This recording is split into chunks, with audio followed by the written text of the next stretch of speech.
Imagine the sharp jangle of a keyring echoing through a quiet suburban street. A woman with a determined scowl twisting a so-called master key into a lock that refuses to yield. Her face flushes with frustration as she pounds on the door, convinced she's upholding some sacred neighborhood order. But inside, a family watches in stunned silence, their new home already feeling like a battleground.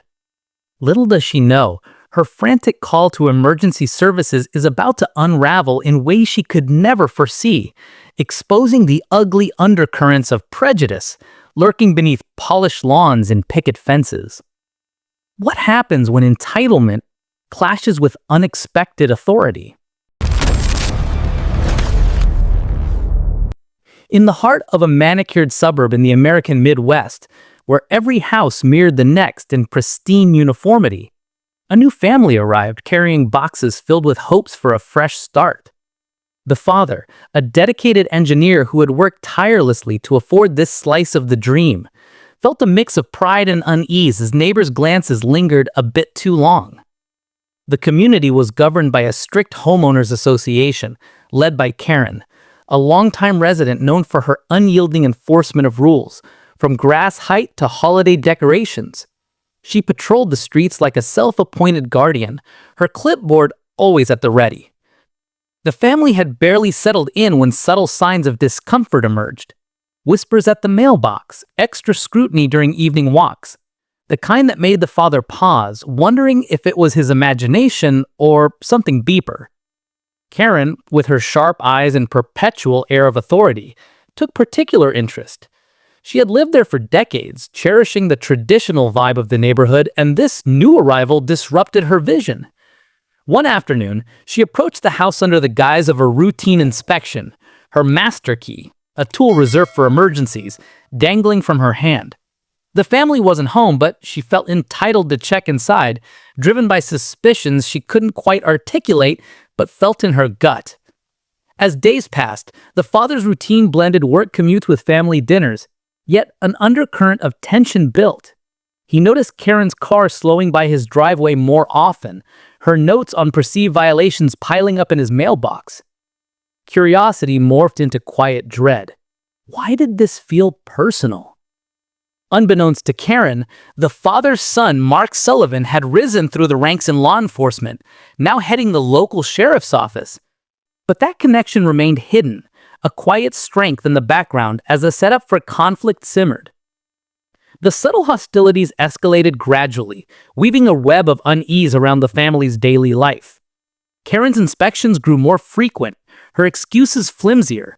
Complaints about the mailbox color, the angle of the garden hose. Each note carried an implicit judgment, as if the family's presence itself violated some unwritten code. Neighbors, influenced by Karen's whispers at HOA meetings, started avoiding eye contact, their friendliness reserved for others who fit the mold. One evening, as the sun dipped low, Karen decided to act decisively. Convinced the family was hiding something, perhaps unauthorized renovations, or worse. She marched to their door with her master key, heart pounding with righteous indignation. The lock resisted, a new deadbolt installed for security after the move. Frustration boiled over. How dare they defy her access? She pounded on the door, peering through windows, her mind racing with assumptions fueled by years of unchallenged bias. Inside, the family froze, the father signaling silence to his wife and children as the intrusion unfolded. Panic set in for Karen when no one answered. She pulled out her phone, dialing 911 with trembling fingers, reporting a suspicious situation at the address. Her voice, though unheard, carried the weight of exaggeration. Possible break-in, unresponsive occupants, urgent need for intervention. The father, watching from a shadowed room, felt a surge of anger mixed with fear, the familiar sting of being presumed guilty without cause. This wasn't just about a key. It was a manifestation of deeper prejudices, where difference bred suspicion. As sirens approached in the distance, tension thickened. The family huddled, the father weighing options, confront or wait. Karen paced the porch, key still in hand, oblivious to the storm she had ignited. Whispers from other houses emerged, some supportive of her vigilance, others questioning her intentions. The father's thoughts turned to his son, Mark Sullivan, whose position could shift the balance, but revealing it too soon might escalate dangers. Emotional stakes rose, the violation of privacy, the racial undercurrents making every glance feel like an accusation, building toward an inevitable confrontation that exposed the neighborhood's fractures.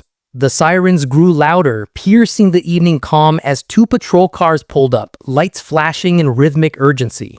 Officers stepped out, approaching Karen, who gestured wildly toward the door, her master key glinting under the street lamps.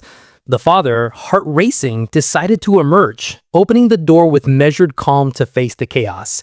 Karen's eyes widened in shock, her narrative crumbling as the reality of her overreach stared back. The officers questioned her intent. Why the key? Why the call?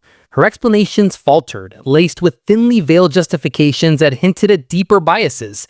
The father stood firm, recounting the pattern of harassment, the unwarranted scrutiny that had plagued his family's integration. Tension peaked as one officer recognized the address, radioing for confirmation.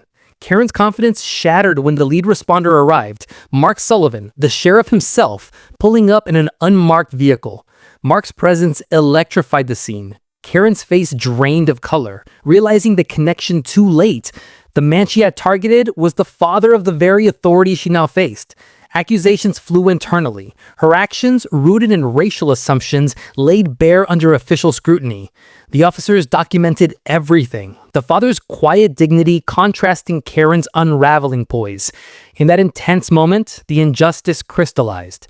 A simple key attempt unmasking systemic prejudice, forcing a reckoning on the doorstep. As the night unfolded, Mark Sullivan handled the situation with professional restraint, ensuring his father's family felt protected while addressing Karen's misconduct. The officers issued warnings, citing improper use of emergency services and potential trespassing. Karen retreated, her authority diminished, the neighborhood's eyes now turned inward. The family, though shaken, found solace into swift justice, their home reclaiming a sense of security. In the days that followed, the incident rippled through the community. HOA meetings buzzed with discussions, some defending Karen's vigilance, others acknowledging the harm of unchecked biases. The father reflected on the ordeal, recognizing it as a microcosm of broader struggles, where entitlement masked racism, eroding trust in everyday spaces. Mark's role not only resolved the immediate threat, but sparked changes, revised HOA policies emphasizing inclusivity, training on implicit bias. This story, inspired by true events of neighborhood discriminations, underscores how prejudice can lurk in the most ordinary settings, turning homes into fortresses. Yet, it also highlights resilience and the power of unexpected allies in dismantling such barriers. What if we all examined our own master keys, the assumptions we wield without question? In doing so, we might unlock a more equitable world, one door at a time.